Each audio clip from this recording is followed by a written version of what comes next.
Good morning, everybody, and welcome to another edition of Forward Maryland. Today is Saturday. I almost said June 28th. What is with me in these dates? Today is Saturday, August 29th. My name is Bill Woodcock, coming to you live from Columbia, Maryland. And I'm Jason Booms, also live from Columbia, Maryland. Jason, I am complimenting you today on, we both got the blue memo. But I am wearing my Toronto Argonauts polo shirt in memory of the untimely end of the CFL season for 2020, over before it begun. I notice you're wearing something that could be characterized as Argo blue as well. So good tidings to you today.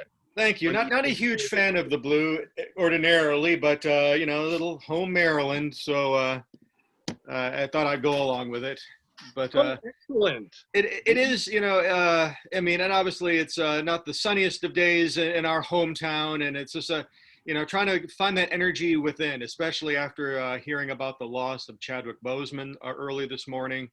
And just the tragedy, he's such a part of our American culture, and helped, sort of, as we know, culture is really driving a lot in society these days, as well as our politics. So just shocked at his loss. So, yeah. It is sad. And, I read about his passing. I actually thought it was one of those prank news stories because I saw it on Facebook late last night. And then I went to Google, and major news outlets were picking up on the story.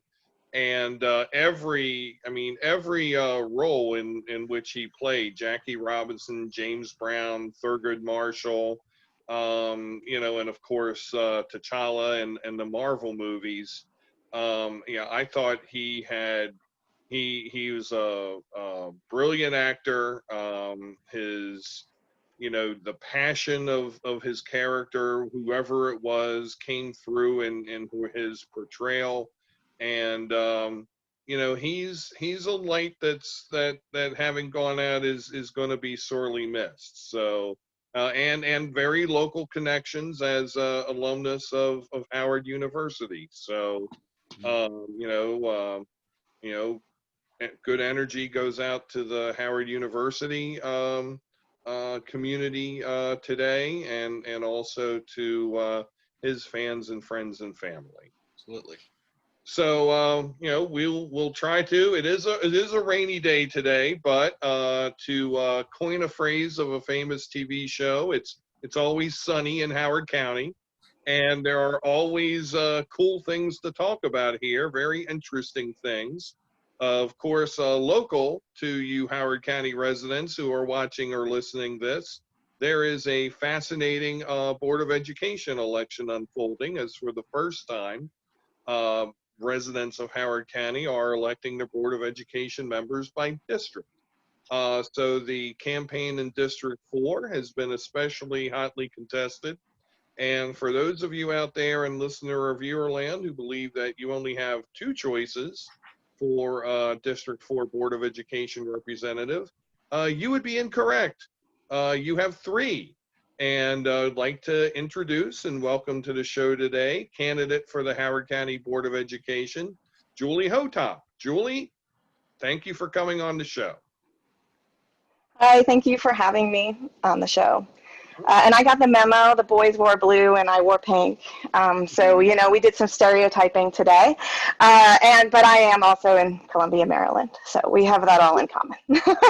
Totally traditional gender roles, Batman. Exactly. So tell us about yourself and who you are and how you came to Columbia, Maryland. Yeah. Well, I came to Columbia, Maryland directly from Rockville, Maryland, when my job shifted, and just about the same time we were expecting my first son. So that was about 12 and a half years ago now. So I'm a mother of two. I have a 12-year-old and I have a little boy who turns 5 next week. before that, I went to the University of Rochester for my undergraduate research. I got my PhD at Michigan State University, and then we came to the DC area because it was a place where both of us could find jobs in our careers, my husband and I. And so that's how we came to be in Howard County.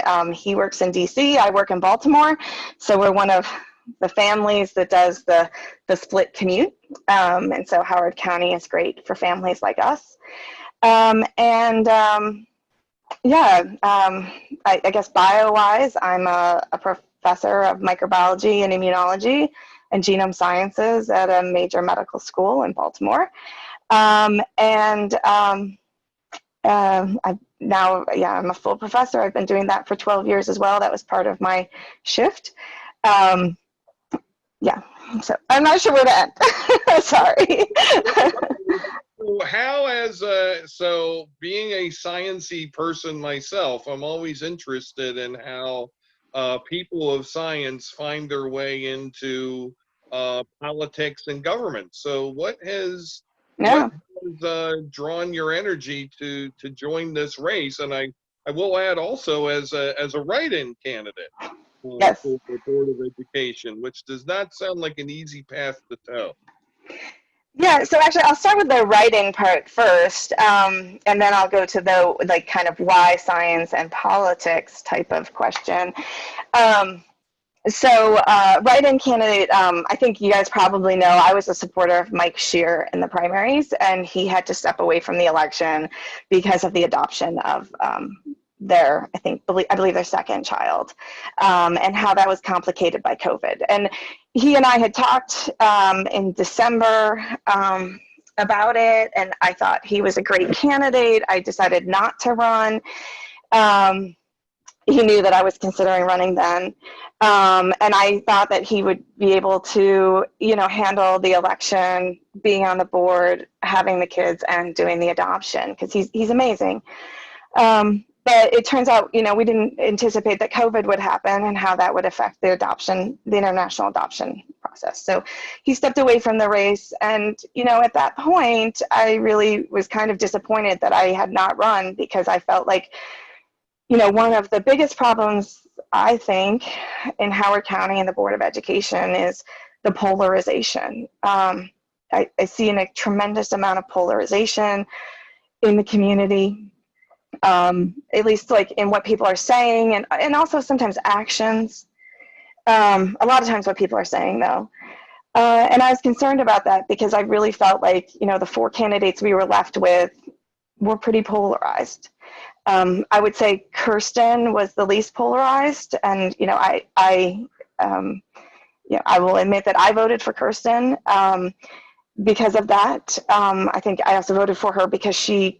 I live in the 32s, which is the controversial polygons with respect to redistricting. And I will say that Kirsten was the only board member who came out and met with us. And Kirsten was the one that was most, kind of affected by the same issues we were.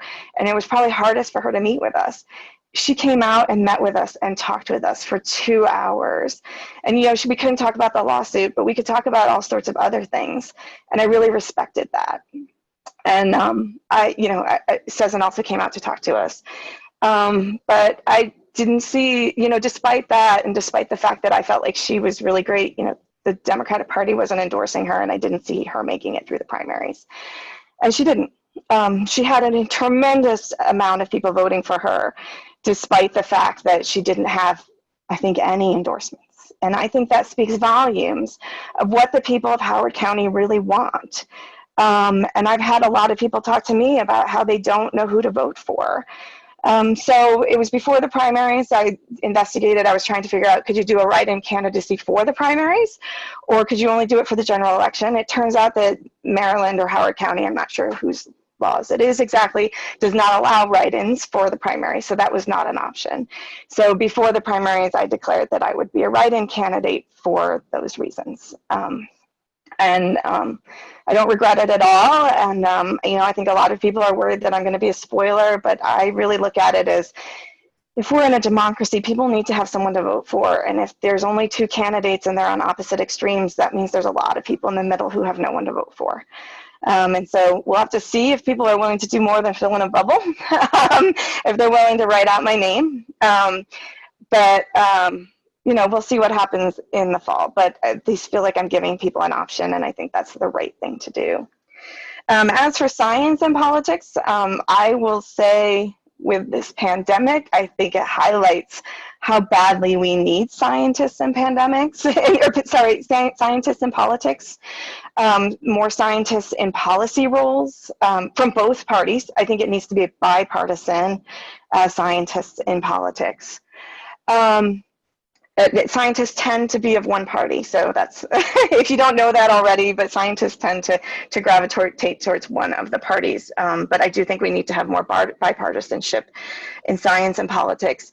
I have always been interested in politics. As a high school student, I was actually a county government intern, and I also participated in programs here in DC that were designed to educate youth and prepare youth for, roles for their civic duty, essentially. So it's been a long passion. When I went off to college, I wanted to be a double major in political science and pre-med. And I didn't do either of those things in real life, which is, up until now. But I've always been fascinated with politics. I'm often the person people ask, among my friends about what's going on locally. And, I really enjoy that. But, yes, science and politics haven't gone together, but I do really think we need more of it. I think we see that on the board right now. I think we see that in county government right now. Like, I feel like we see it at the national level, we see it at the state level. We elect a lot of lawyers. We elect a lot of people who have had careers in politics, and oftentimes they don't feel comfortable with the science. They don't feel comfortable with data science, right? And those are two things that I really, I know microbiology, I know COVID, I know about data, I know how to analyze data. Those are things that I feel very comfortable with, and I know how to. And lots of people say oh, I like to follow the data, and they don't really mean it. They like to follow papers that talk about data, but they don't actually follow the data themselves. I like to reanalyze the data and think about it critically and question those papers and whether or not they're valid, and to really think about those types of things, which I think is really important. It's not just about taking a paper and saying they said this. Well, every person, every author of every paper always has a bias. And so, what you have to do is you have to really think critically about that paper and how that person's bias is reflected in that paper, and how you need to either agree or disagree. I commend you on your answer, because I find it very refreshing, very enlightening, and it gave me a number of options for follow-up questions to ask before I kick it over to Jason. And I'm afraid I'm probably going to ask the most complicated question of the ones I thought of, because you spoke very well to the benefits of having a scientist or someone who knows about things like pandemics on the board. One of the things I've been concerned about is the huge amount of turnover that's been on the board over the years, and it's very possible that even though Jen Mallow is on the board currently, it's very possible that seat turns over. And I'm not saying that's a good thing or a bad thing. I'm just saying it's very possible. My point is this: there was a person who lived in District 4 who was an MD on the board, named Janet Siddiqui. And when there are many involved in Howard County who will point to Janet Siddiqui's, talking point, campaign point, whatever have you, that she looks at the whole child, and then the same people who criticized her term on the board looked at her lack of action during the mold issue that was going on at West Friendship and I think a couple of the other schools in the county. So I guess my question is, how do you see yourself as positioning yourself different than that? And why I think that's a great question to ask is that you also spoke to bias. Because whereas my personal feeling is that Janet brought a lot of stuff upon herself, but it also seems that not just her, but a lot of the deposed board members, you spoke of Kristen or of Kirsten Coombs earlier, that they run up against not so much people who don't like them or what they stand for, but the perception. And so how do you fight that?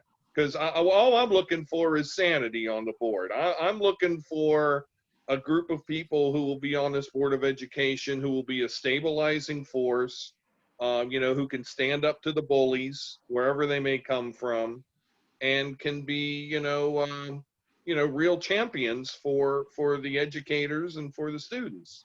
So how do you fight that?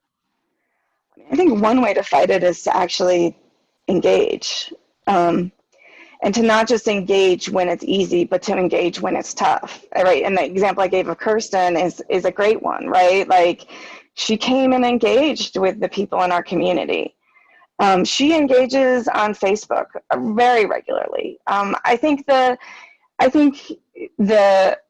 board members that it's easiest to understand who they are and kind of where they prioritize things, and like both personally and on the board, are the ones who are willing to engage and are willing to engage with the people with the greatest animosity, right? And you have to be able and willing to do that, and you have to actually go and do that. And I don't know a tremendous amount about the board during the Foos administration, but I know they did things like, or at least they were accused of doing things like barricading people out.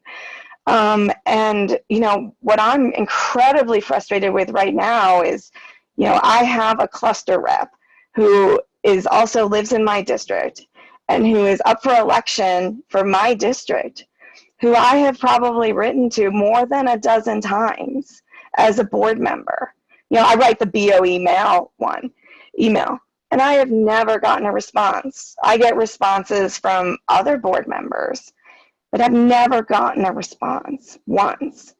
I mean, I'm in the polygons that are like most affected by, like, not most affected by redistricting, but most in the news about redistricting, and you can't respond once. Like, I've testified in front of the board about numerous things, including things like middle school science fair. Like, so you can't even claim like there's like litigation involved, so I can't talk about it or something like that. And I've never gotten a single response. And I think that speaks volumes to the problem. If you're only willing to speak to your advocates and the people who are friendly to you, and I'm not even unfriendly to anyone, right? Like, I'm critical, but like, I'm not unfriendly. I don't think I say mean things. I am critical. Like, I am critical. I will fully admit that I am critical. But I think that's a problem, right? Like, if you can't speak to your critics, because we need to have more dialogue, we need to have more active listening. And one of the things I find most frustrating is actually testifying at public forum, because you testify at public forum, you speak for 3 minutes, you speak to the county, you speak to the board, you get feedback from the county, you get a letter from the board saying thank you for speaking, and not much else. One time I had people call me, I think, from central office, but not the board members. And, I think they sit on the days sometimes and forget about who their constituency really is. And that's one of the biggest problems I think we have had since I've been here, like all 12 years. I think it's why we have so much turnover. I think people are looking for something different. And I think the candidates who aren't willing to engage are part of the problem. Mm-hmm. I have more questions, but I want to give Jason a chance to jump in. Thank you, Bill. Julie, a quick and obviously the most critical question I can possibly ask. It's 1997. It's East Lansing, Michigan. It's Sunday. Where are you going for dinner? My apartment kitchen. I couldn't afford to go anyplace else when I was in East Lansing in 1997. Not even LA's? Pardon? Not even LA's? Nope. Oh my goodness. Really, I couldn't. I mean, let's see, this time of year, 1997, my husband did not have a job yet. We were living on, I think we lived on $2,000 that summer to move into a new apartment and get ready for grad school, including, buying books and all those types of things. I don't think I would have gotten my stipend yet for fall semester. So yeah, we would have been eating not a very exciting food in our home kitchen. More delicious. In 2002, I might be found at like the Peanut Barrel. Oh, great place. Love their pickles. Well, let me ask you this. Turning to electoral considerations for a moment, are you now promising that you're going to stay in the race through November, so through Election Day? Your name will be on the ballot and you'll be an active candidate that entire time. Yes, I mean, unless I die from COVID or something like that, yes. Like I don't plan, I'm not doing this to like get in and then drop out at the last minute. Like, I mean, there are things that happen, but I can't foresee anything happening in the next, 70 days, other than a total disaster, which I think you would understand. The reason I ask is because, I mean, a lot of what you said seems to indicate some sort of positioning into whatever is the middle of the field. That said, I think a lot of the conversations I've had, and unfortunately I haven't had a chance to formally test it via a survey, nonetheless, it does seem as though your positioning is widely regarded as being very, very close to Susan Palmer's. In that regard, has anyone from her campaign reached out to you and asked you, hey, can you hang it up? No. Interesting. Because that's some of the concern you're hearing from the Palmer people. They feel as though that your message is very similar to hers. Can you point out some specific areas where there are differences between your perspective and Susan Palmer's? Yeah. I don't support charter schools. That's not something, that I think that's one of the things that she has advocated for. I don't support getting rid of the equity positions in Ford County government. I actually think equity is important. In particular, like, I've made it very clear, like, I grew up in poverty. I grew up below, for many years, until I was probably 8, I grew up below the poverty line, not even just a farm's kid. And so I think the issues that are facing kids who are from socioeconomic backgrounds like mine are really important to be addressed. And so I feel very differently about that. I think that a lot of the people who feel like I'm Sezin, not that I am Sezin, but I'm like Sezin, it's because I was very critical of redistricting.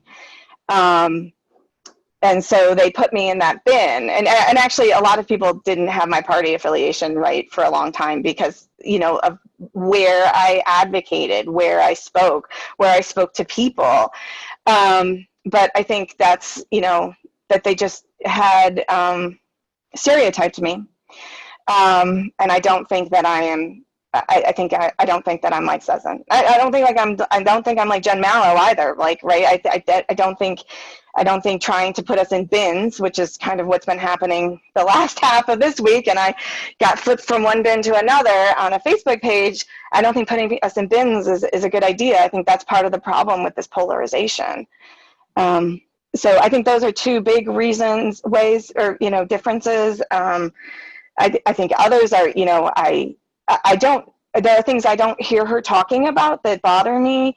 One is I don't hear her talking much about education and teachers, and being a professor and dedicating my life to education and teaching. That's important to me. It's very important to me. I don't think there's enough discussion about that in a Board of Education race. And so I think I'm very different in that regard too, about the things that I'm talking about, right? Like, so there's things we can talk about, like where she's talked about, and I can say I'm different, but there's also a lot of things she hasn't talked about, and that's part of the reason. There's a lot of things that Jen also has not talked about that I think should be talked about more. And so I think, that makes us all different and hopefully gives people a variety of people to vote for. A couple more questions on that front. You've spoken a little bit about equity through the class lens for a second, which, having come from a working class background, I appreciate. But thinking about sort of intersectionally for a moment, thinking about race, thinking about gender, where are some other areas that you think the Board of Education should be focusing on to ensure that disparities are closed in our schools? So, I mean, one is the representation of teachers in the classroom, right? Our teachers are not representative of our students, and people have highlighted that for race. They have not highlighted that for gender, and I really think we need to close the gender gap in our teachers. We need more male teachers. When my sons have had male teachers, it's different and it's amazing for them. And, so I think, there are lots of places we haven't looked. We don't have people advocating for male teachers. And I really think that's important. I've tried to go to every board meeting since November sometime. I hear a lot of discussion of African Americans in this community, and I understand why that is. I actually did an analysis you guys might know of looking at, the race in Howard County and outcomes of publicly available data. And our African American students are doing really well if you compensate for socioeconomics. I don't think they're applauded enough for how well they're doing. And I think that's really important to have in the conversation, because what it says, what the analysis says is that, maybe African Americans students aren't doing as well, but it's because more of them are in the socioeconomic class that doesn't do well. And so if you think about African American students, the way to raise them up is to address the socioeconomic aspects at this point. Now, that doesn't mean we should get rid of all the programs that have gotten us to this point, but the way to do it is to raise them up. We can't do it on the backs of our most successful students. And I think sometimes what I hear in the board meetings, it is trying to put it on the backs of our really successful students to try to get them to do better, and they can't because they're friggin' amazing.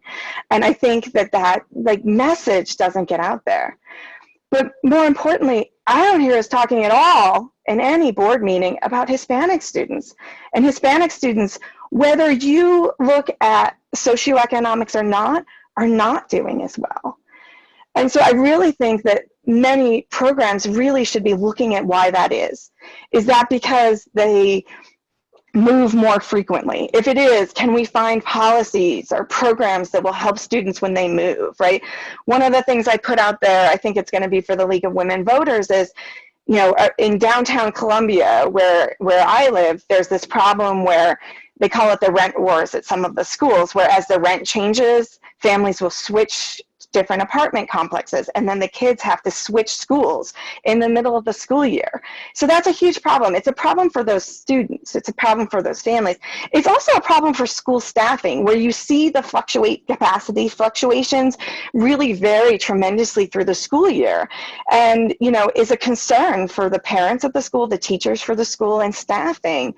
And so can we look at a program that might help students stay in the school for the entire year? Like, if you're just moving a couple of blocks over and it sends you to a different school, can you stay at your old school? Like, that would be a policy that would probably help the school system and the kids and be a win for everyone. So I think that there are more things we can do in those areas. And I don't know if that specifically would help Hispanic families. I've tried to engage with some of the Hispanic families I know, and the thing I hear all the time is Hispanic families are really diverse, and you can ask one Hispanic family about the Hispanic experience, and it's a million different things, right? And yeah. Anyway, yeah. Well, I think the backs of our best might be a bit of a false dichotomy. Wait, could you say that again? I didn't quite understand you. I think the facts of the best statement might be a bit of a false dichotomy. But I would like to get into this idea of focusing on the socioeconomic variables. So what could a Board of Education member do that would help in that regard? Well, I think the thing I just talked about with socioeconomics, where you're switching apartment complexes because of rent, policies to increase stability for those students, that would be helpful. Other things you can do is, more programs to help those students.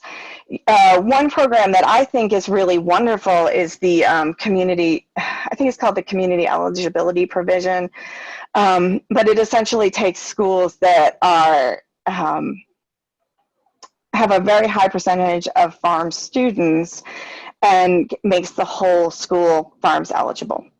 One of the reasons I think that's incredibly important is the stigma associated with the free and reduced meals program. So, I mean, I mentioned my own experiences.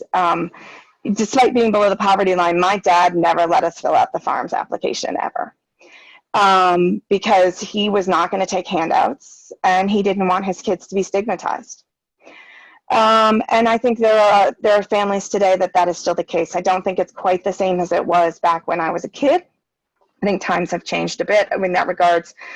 But when you take that away and you're not like calling kids out every day as being the free and reduced meals kids, which is like how they were referred to when I was in school, I think is important. I really think that is very important. And so I would really like to see us find ways to do that at more schools. And I don't quite understand why only one of our schools a year is eligible and participates. It seems like, and it's not even usually, it doesn't even seem to be the highest farms school, I don't think.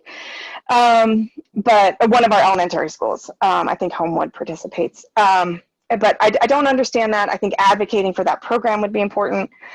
I'm trying to think of other things that I have. In the interest of time, let me just ask you this. Well, two questions, and I'll kick it back over to Bill. You've talked about concerns over polarization, yet on November 22nd, 2019, you donated $40 to Christina Delmont Small for her re-election bid. She's commonly thought of as one of the more divisive members of the Board of Education. She said very favorable partisan statements regarding the actions of Governor Hogan reopening schools. If you believe everything you've read, she definitely seems to have very close connections with the Hogan administration. So I guess my concern is if you're elected to the board, would you find yourself, voting hand in hand with Christina Delmont Small if she's reelected?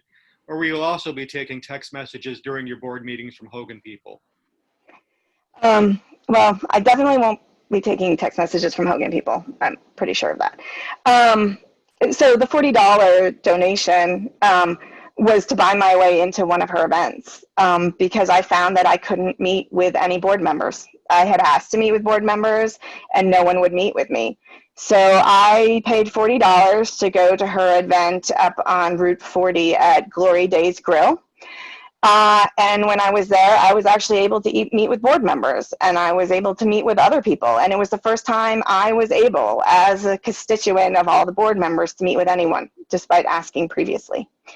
And I actually brought that up with Kirsten at one point, because I said I thought it was a shame that the only way that constituents were being able to meet with board members was through buying their way into campaign events. And it is exactly the problem that I bring up. Now, is it a shame that I had to do that? Yes. Now, I don't find, when I listen to board meetings, I do not find that Belmont Small is the most divisive of board members. And I will say that I think one of the jobs of a board member is to work with all the board members, to hear all sides, to try to come to consensus, to try to find a good place for everyone. And I don't mean everyone, all the board members. I mean everyone in Howard County, right? Like, it should not, like, we have to stop with the polarization. And I think that question sort of reflects the polarization. I just, yeah. All right. Well, let me ask you this, as far as, I think polarization can take a number of forms, including some certain level of passive aggressiveness from that particular Board of Education member we're talking about. But just thinking about the electoral focus for a moment, because this is still a campaign. even if it may be quote unquote nonpartisan. You've chosen to go the ALCE route, where you're at most you would raise a three-figure number for your campaign. Whereas both Mallow and Palmer have, in the rough ballpark of near $5,000, slightly under for both in terms of cash on hand. Why did you decide to go that route and not to give yourself an opportunity to have a more level playing field by getting your message out, by sending out mailers or doing things that other campaigns do?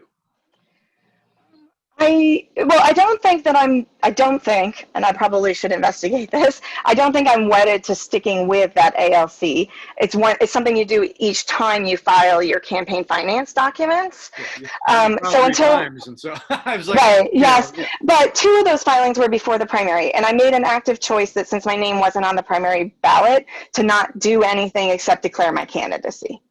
And Scott E. picked up on it with his blog. He saw it that I declared my candidacy on the web page, the election web page. So he advertised it, but even I spoke to him about the fact that I didn't really want a lot of publicity because I didn't want to confuse voters, especially given everything else that was going on at that time. Like, voters didn't need anything more. So 2 of those were before that, and then there was the one that just passed. We didn't even have a webpage at that point.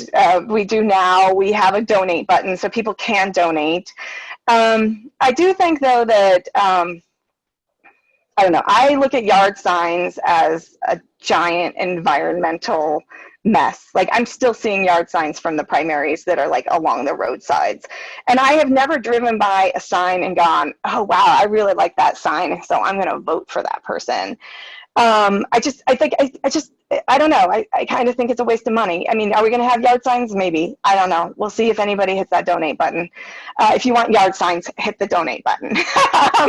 But mailers, that's going to be interesting given the post office these days. I don't even know, like, if I mailed a mailer out in July, if it would get there by November at this point. Like, I just, and again, like most of the mailers, like, people put them in the recycling bin on the way from the mailbox. Most of the people I know look at what people post on their websites, looks at the League of Women Voters, looks at interviews like this, and make informed decisions. And then other people kind of, I think, there's definitely the people who choose randomly when they're in the voting booth. We all know there's those people. And so, am I going to send out mailers? Maybe, given the post office situation. I don't know if it's a wise use of funds. But I also look at it as, there are ways to do this for less money, and there's no shame in that. And, maybe people should be donating to Columbia Community Cares instead, or Grassroots. Grassroots is my favorite organization to donate to, local organization to donate to, or, helping families down the way, or maybe they don't have the money to donate right now. And I think that's really important to consider, and I don't think we're running a less of a campaign. I don't think we're hamstringing ourselves. There's nothing that I want to do right now that requires money from outside. Will there be as the election comes? Probably, and I do hope people will donate, but they now can if they would like to. And I just want to say, I will second that on Columbia Community Care, a fantastic organization, great people, great cause. Bill, back to you.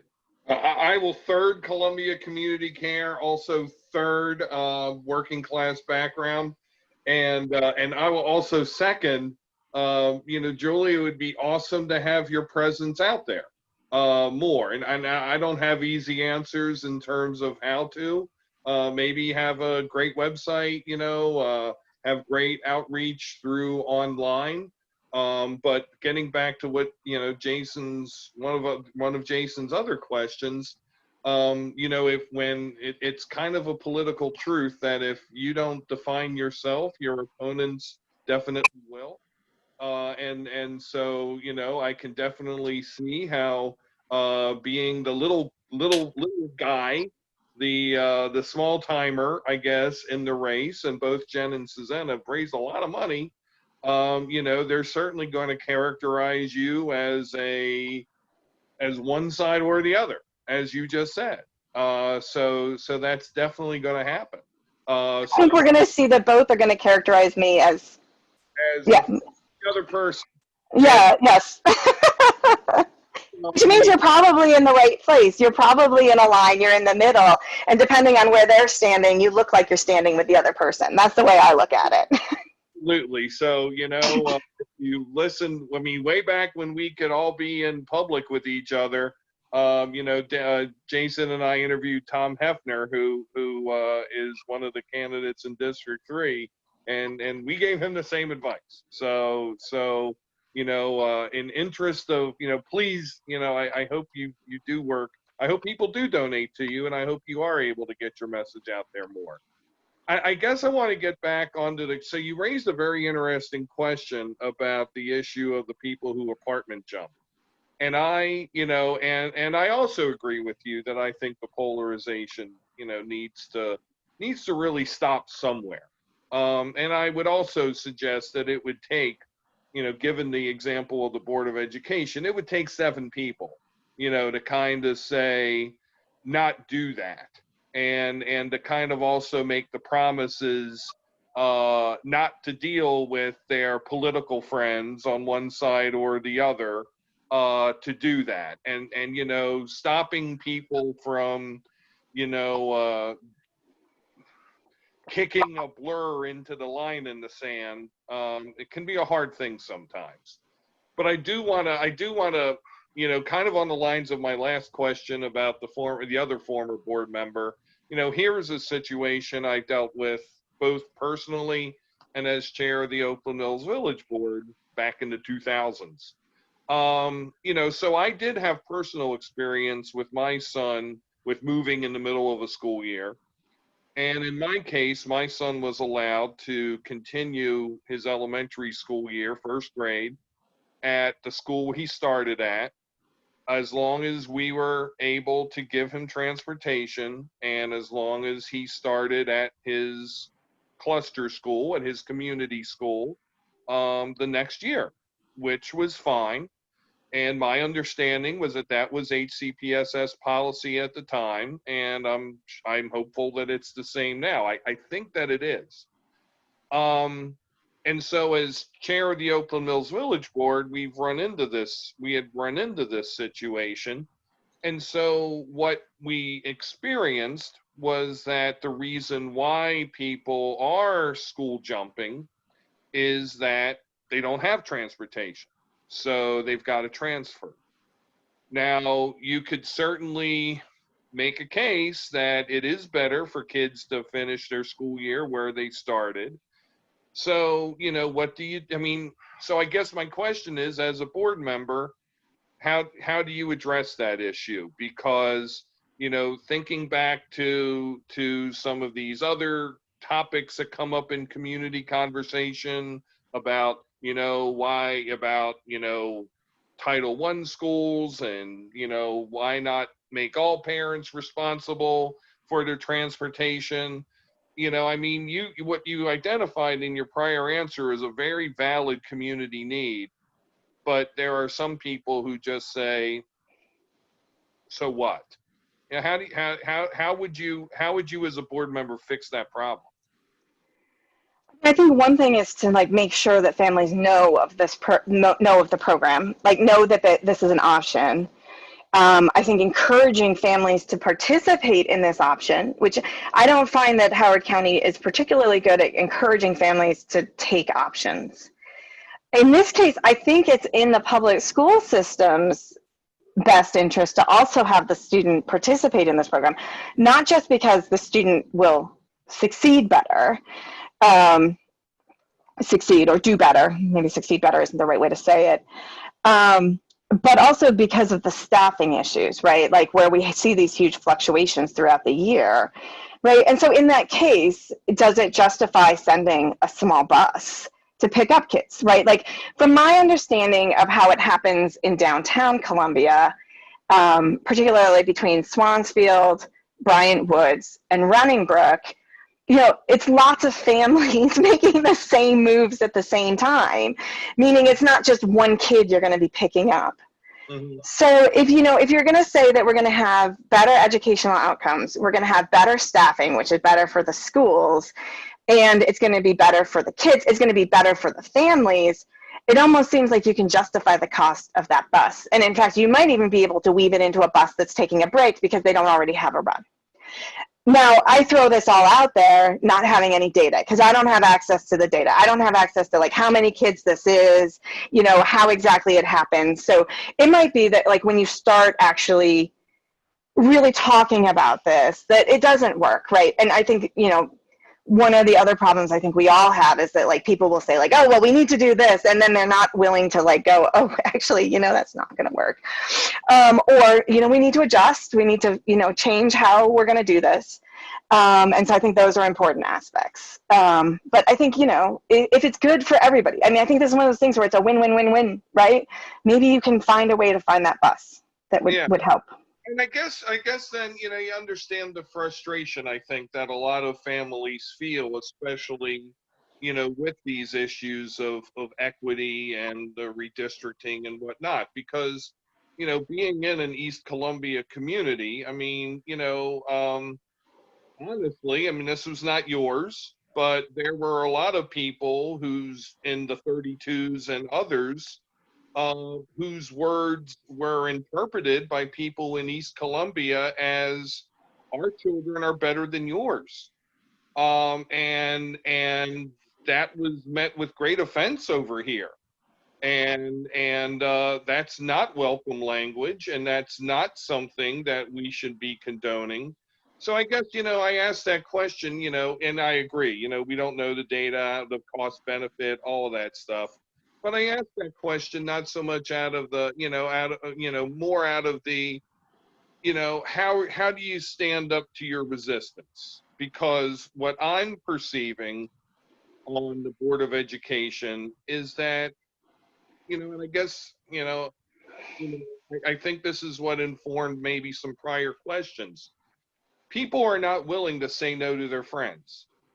And what you have said a lot during the time we've talked are some very reasonable, you know, rational, level-headed approaches to address some of these issues, but people are not willing to say no to their friends. And so, you know, I guess, you know, my question, you know, how do you rise above that? You know, where do you find the stake in the ground? I wish I knew. You know, I could make a lot of money, I think, right now if I did know. But for you, what does that mean? You know, what does putting that stake in the ground and saying, here is my lodestar, and, you know, if you don't like it, you know, I can still, you know, have a barbecue with you, but you know what? We're just not going to agree there. You know, how have you handled that? I mean, in your professional career as a scientist, people who disagree with, I mean, how do you handle this sort of conflict? I'm sorry to be so long-winded, but I'm That's trying. fine. Gave me a chance to get a sip of water, which is great. You know, I think, yeah, the great thing is even, you know, even people who only, you know, post on Facebook pages are still nicer than anonymous peer reviewers. So maybe science has prepared me for this. So, I mean, for people who don't know science, when you submit your grants to get funding for the research you want to do, or you submit a paper that describes your best idea you've ever had and the data that supports it, you then get anonymous people who give you criticism, and anonymous people are brutal. Especially opinionated people like scientists. You know, and it's a joke in science about the anonymous peer reviewer. You know, so I think, you know, yes, my life has prepared me for this. You know, everywhere, I mean, all of us have these situations where we don't agree. I mean, you have them with your spouse, you have them with your children.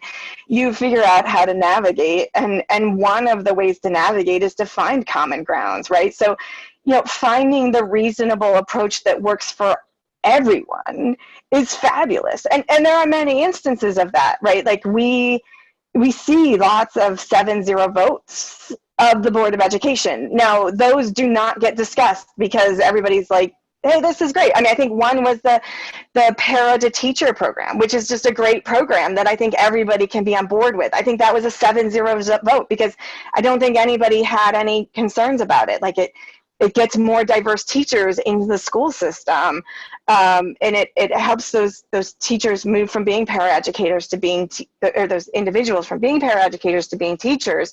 But like, have we heard any discussion on the boards about that program? No, because everybody agrees with it. So it's easy to focus on the things that, aren't consensus building. But I think, there are opportunities for programs that, everyone can support. I don't, and I think we need to bring more of those forward. Like, I think those are the ones we should go after first. They're the low hanging fruit, right? They're the easy ones to do. They also could possibly have the biggest benefits. And so I think, anytime you can do something that involves consensus, is fairly straightforward, fairly economical, and, could have a profound effect. I think those are the things we should be going for. We have about 10 minutes left, and I'm going to put myself in the penalty box for completely blabbering at the mouth, and not crystallizing my question better. But Jason, I was shifting back over to you, sir. Okay. Well, actually, I don't have that many questions left at this point, but I do have one. I generally ask it a bit later on in the conversation, but I feel like we're getting close, so I might as well go ahead now. And this is a question I think should be of particular value, whether you're here or whether you're just talking to District 4 voters such as myself. Maybe you find yourself in an elevator, you've got 20 seconds to make your pitch. So if someone is standing you in that aforementioned elevator, or lift as they're known, and they say something along the lines of, Julie, what's your deal? What do you tell them? So I would tell them we have great schools, but we can have better schools. And I think that some of the ways we could have better schools is to support the Start Schools Later campaign and get kids into schools later during the day. I think another way to do it is to really be engaged, have representation that's willing to be engaged, and really do more active listening and consensus building. Fair enough. All right, back to you, Bill. All right, I'm skating back onto the ice and looking to hit somebody, but I won't really. But Julie, I will ask a simple question. Please tell the listeners and viewers how they're going to be able to vote for you in the fall. That's a really good question, and I don't know the answer to it. Like, I've done a lot of reading on how to do write-ins, but I don't know exactly how this is going to work. So my understanding is I'm on the write-in ballot. I don't know if if there is such a thing where it'll have my name there.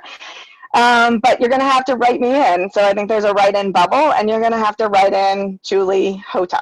And it'd be really nice if you could spell my name right. So remembering that there's 1 T and 2 P's would be fabulous. They do take misspellings, but it's easier if you get it right. And hopefully that'll be easier this year for folks because they'll be at home, so they can just look at it on their screen. They don't have to remember it when they get to the precinct, or pick up a flyer on the way into the precinct. But yeah, you're going to have to write me in. So if you like the things that you hear during this podcast, and you like the things that I say, and you want me to represent you, you have to write in Hotopp. I think that is exactly how it works. So I think you did a perfect job answering that question. Also, I mean, I will just my final question, because I have seen this perception conveyed online about various other races where there are write-in candidates on the ballot in other jurisdictions.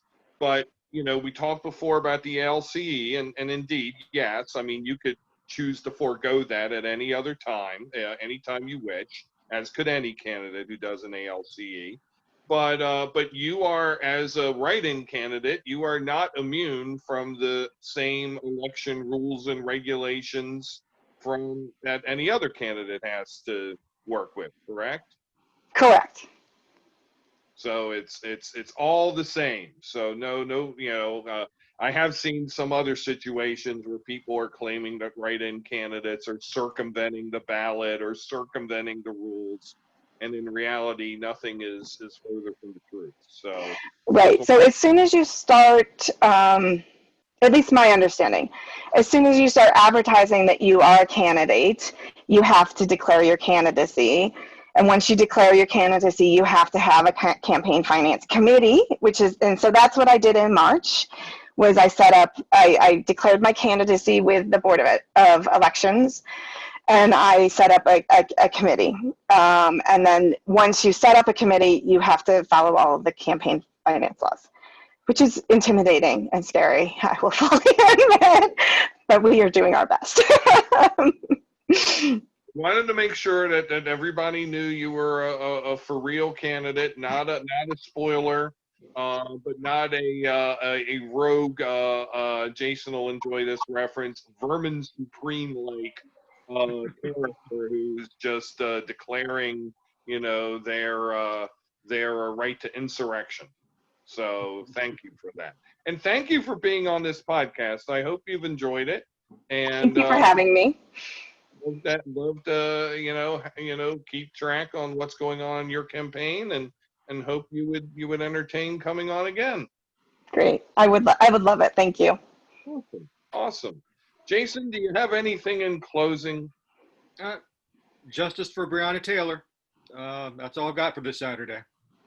Anybody, any arrests ever gone on there, Jason? No, there have not yet been any arrests. There probably should be. Yes, there should be. Today's a great day for it. So with that in mind, you have been listening or watching to another edition of Forward Maryland. For Jason Boones, my name is Bill Woodcock, and we will be back at you next week. Have a great day, everybody. Take care.